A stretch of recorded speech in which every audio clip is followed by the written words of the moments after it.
Today we continue with our class Laws of Yom Tov. We start with Sefer Chofetz Chaim, and big topic is new. Ltoeles 7 conditions. So for constructive purpose, 7 conditions. Okay. The fact or hearsay. For a statement to be excluded from the realm of Rehilus and be classed as instead of constructive, several conditions are necessary. Condition number 1. Most important is that one ascertain that the information is fully accurate. This involves both verification of fact as well as a clear understanding of the situation, as was discussed regarding conveying negative information for a constructive purpose. Okay. The commandment, do not stand aside while your fellow blood is being shed, Vayikra 19:16, obligates us to report constructive information if our knowledge of it is first-hand. Okay. Should one choose to speak of an alleged occurrence that he did not personally witness in order to save his fellow Jew from possible harm, it must be clearly stated the information is based on hearsay and is not to be accepted as a fact. Actually, it's never should be accepted as a fact, but it's a different story. Okay, so let's do it again, and we're going to explain. So, first condition of to be allowed to say this Rehilus, right, is that we were witnesses, right? So it's a first kind of information. So one more time, for a statement to be excluded from realm of Rehilus and be considered instead a constructive, several conditions are necessary. So meaning it is the same statement, same words, right? Same information, but it is pertinent to that person. We're trying to warn that person in order not to suffer financially, physically, psychologically, and otherwise. Right? Okay. Condition number 1. Most important is that one ascertain that information fully accurate. So meaning the person was there, or he or she verify everything. This involves both verification of the fact as well as a clear understanding of the situation.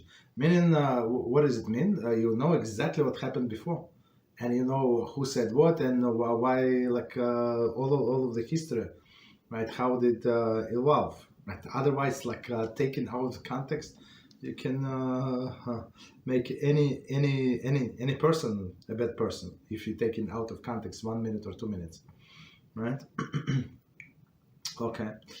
This involves verification of the fact as well as a clear understanding of the situation. Okay. As was discussed regarding the conveying negative information for a constructive purpose. Okay. Okay. So meaning something happened and people already like taking sides, they draw conclusions, right? That's not proper. Okay. So okay. A commandment. Do not stand while your fellow blood is being shed. Obligates us to report constructive information if our knowledge of it is first-hand. So meaning we are recommended to protect our fellows, right? Our fellow brothers and sisters. So if you know about information that can save them, right? Protect them. So you must tell them. You must. It's not like no, I want to be stringent and I don't want to get involved and maybe it's Lashon Hara. No, you're obligated. So of course you have to contemplate. Do I know what happened? Not yes, no, okay, right? And how it can help this person. Should one choose to speak of alleged occurrence that he did not personally witness, in order to save his fellow Jew from the possible harm, it must be clearly stated that the information is based on hearsay and not accepted as a fact. So, I mean, anyway, as we said before, you're not allowed to accept as a fact any information, right? You're allowed to take into consideration that it might be true, but it's a different story. But even though, the point is that he's trying to make, that we have to tell that person, look, I did not know what happened. I just came there where they were screaming and yelling and cursing, and this guy hit another guy. I don't know what, this and that. So your husband, your son, or whatever happened. So you can say, I do not know what happened, but I saw only part of it. Okay, or heard about what happened. Okay, so you have to tell them clearly. Okay, stop here. So let's see if we have oops. Let's see if we have any questions on what we said. 1 second.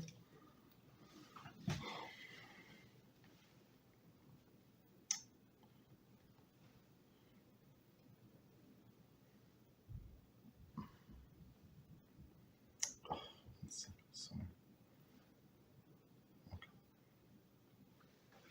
Okay, somebody's typing the question. All right, so but let's start. All right.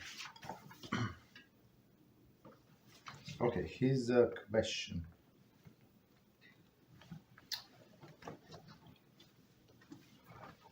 Okay, so the question says, can this even apply to both Jews and Goyim who have not done full teshuvah and who are in process of conversion, and who, for example, would like to marry another person in the process of conversion as well?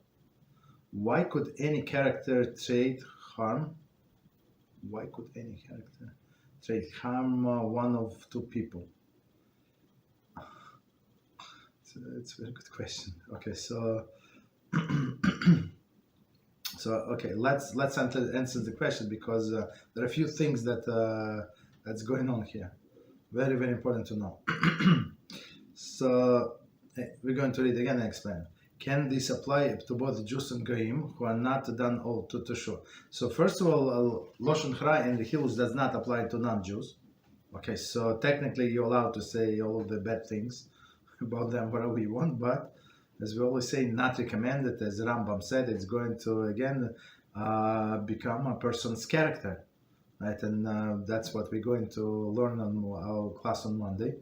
So when you repeat things like some actions over and over again, it's going to be your essence. So that's not good. Why it's not good? It's only a matter of time when a person would start speaking about the Jews, and not just simple Jews, but the kosher ones. Right, so and technically the same if these about Goyim, so we can say Lashon Hara Hills, and also about the non-religious Jews, like who goes against Hashem.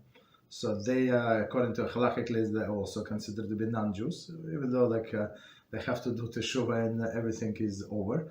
But until then, we're allowed to speak Lashon Hara Hills without any constraint about that. But again, the same thing, the same question: is it for constructive purpose? So if you want to bring some example to somebody, like to you educating your kids, or you're talking to your friend and say, look, and a person is considered to be of the derech. So you say, no, look how these people live. You understand? They're like animals. So and even about non-religious Jews. Okay, so you can say all of the things, but if it's not for constructive purpose, just stay around like these guys. We have a groceries here. They stay on a corner and talk. I don't know, they probably read a lot of books like every day, because they stay there for hours and talk. I'm not sure what they're talking about, but or I don't know, maybe they watch movies and they, I don't know, it must be a lot of information to speak non-stop. Okay, so but with us is also there is if it's constructive purpose, say it and that's it. Move over. Okay. So and people in the process conversion then considered to be goyim. Just so you know, we had this question many times. So until they convert, we treat everybody nicely, and especially those are the most righteous people, from among the nations. But still, until they do the conversion, they in the same status. Okay. In the same status, but again, is it what we're going to gain from it? Okay. Next one, for example, would like to marry another person in the process of conversion. But one who is process conversion and who is who is a process of conversion. So okay, two people in process conversion. They want to marry each other. Okay, and you know some very bad information about them. I don't know, bad, maybe not so bad, it would not affect the conversion process. Somebody is sick, I don't know, some I don't know, like heart issues. I don't know. So you know because you're the second cousin. Okay. So are you allowed to tell over to another side? Yeah, you're allowed to tell. Right? If it's people in that family don't live past 43 years old. I'm just making up the story. So the other side must be warned.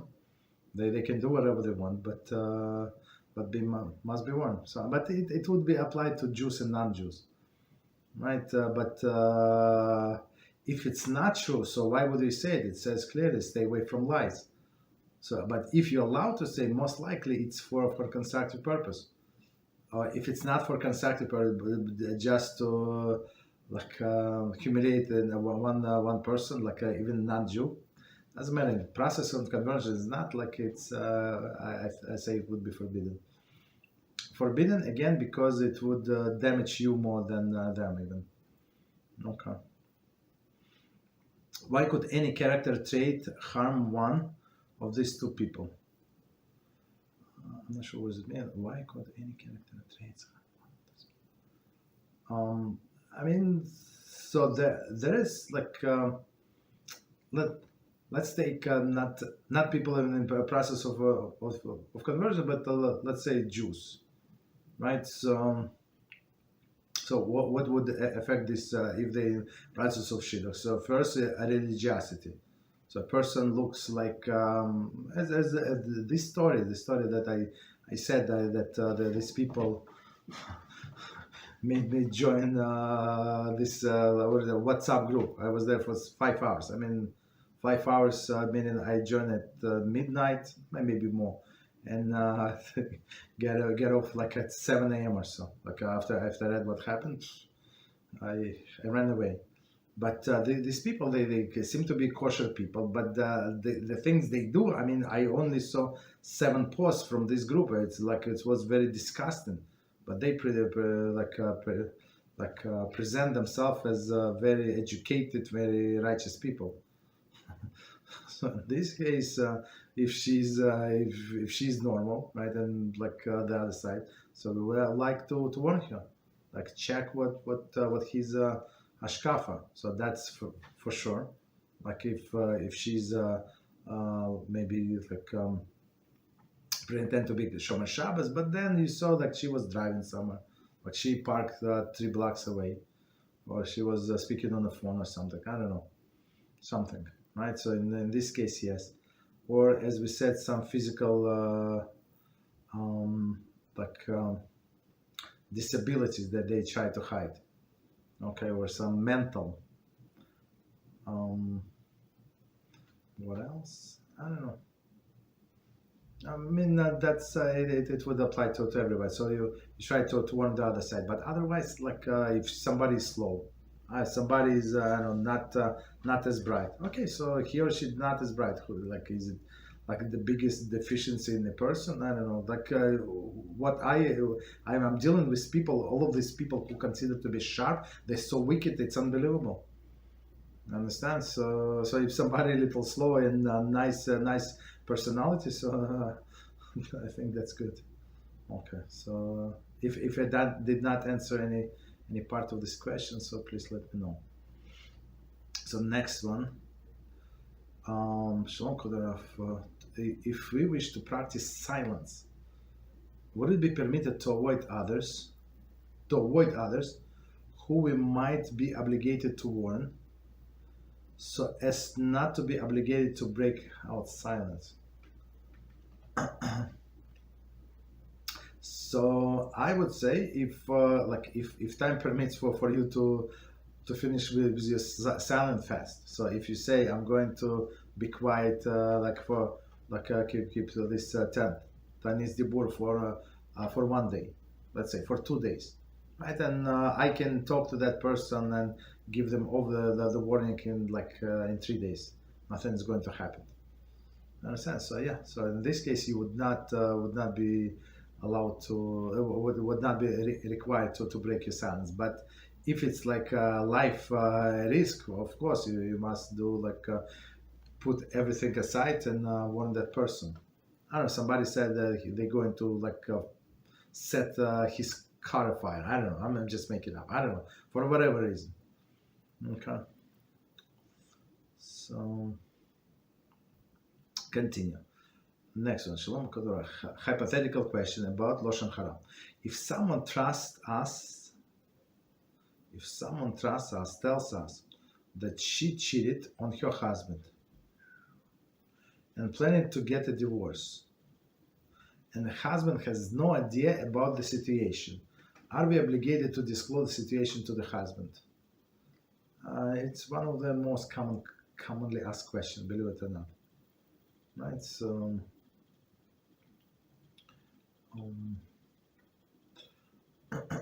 so first of all, one witness cannot testify. Okay.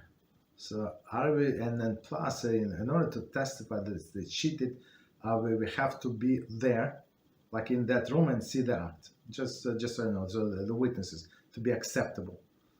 So in most cases, it's not the case.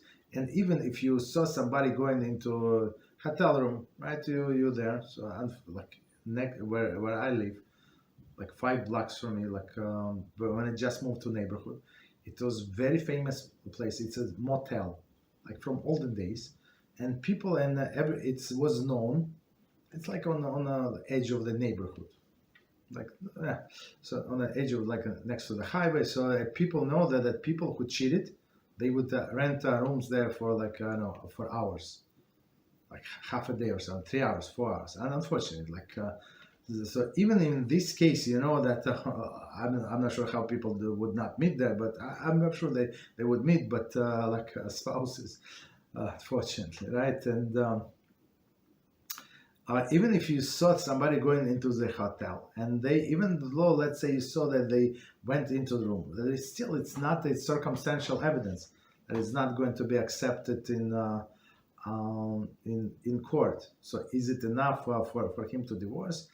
I mean, and plus, if she said that, so first of all, is in this case, in the laws of edim, right, in the laws of witnesses, it says that no, it's not on witnesses. It's in what is it? It's not in the laws of sota. Maybe it's the laws of sota or the laws of Gerushin, divorce. So it says that we do not believe woman. So wife. So she said, she acknowledged that I cheated on, she said to her husband, I cheated with 7 members here. Okay, so we don't take it seriously. Why? And also just reflects the psychology of the woman. She would want to get this husband she is sick and tired of, and she would say whatever, even if it's not true. You understand? So we don't take it seriously, and he's not obligated to divorce you. Right. So in this case, I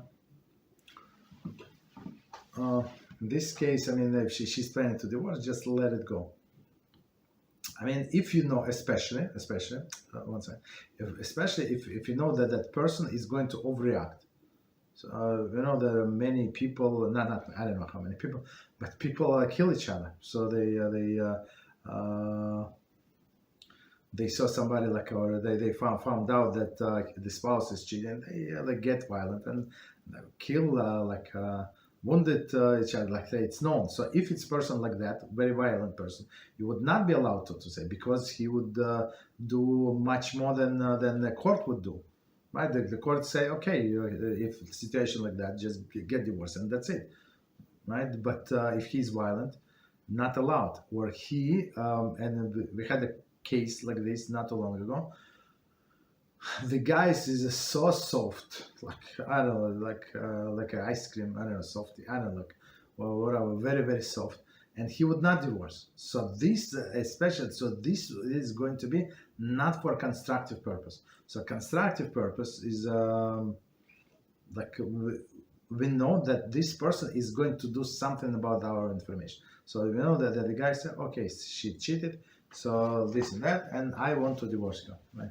So if a situation like that, yeah, you would be allowed to tell. But if he's not like that, not allowed to say, because it's not for constructive purpose. He's violating the law every time he's with her. Yeah, it's yeah, you're right, 100%. But now he violated unknowingly. If you tell him and he's not going to do anything about it, so he's going to do it knowingly, right? Which is even worse. So, I mean, fortunately, it's a terrible situation. So continue. So like a person who keeps someone non-kosher customs as example of being very angry. Non-kosher customs. Okay, I mean, yeah, I mean, this non-kosher customs. So we have to understand, as we said yesterday, right? You have to go deeper. So there is a much more than that, right? Much more than that. And right, as an example of being very angry. So this very angry, yes, it's also you must tell that person. Yeah, this for sure, for sure. Thank you very much for this example. Why? Because the person is violent. There is one crazy person in my neighborhood. I'm not sure he's Jewish, not Jewish, like, but he was like, I remember in the bus or in the subway, I don't know where he's going so early, that he was start and screaming, and he would like hit his head like and very loud, and if people do not know like who is he, they would be scared. Now he's going to start beating up people, but he never ever touch anybody. So he was like that. So but like. Sick person, right? But how many other people like that? Not too many. So usually when a person getting angry, so violence is the next step to follow. So yeah, you in this case you will be obligated to tell them. Okay.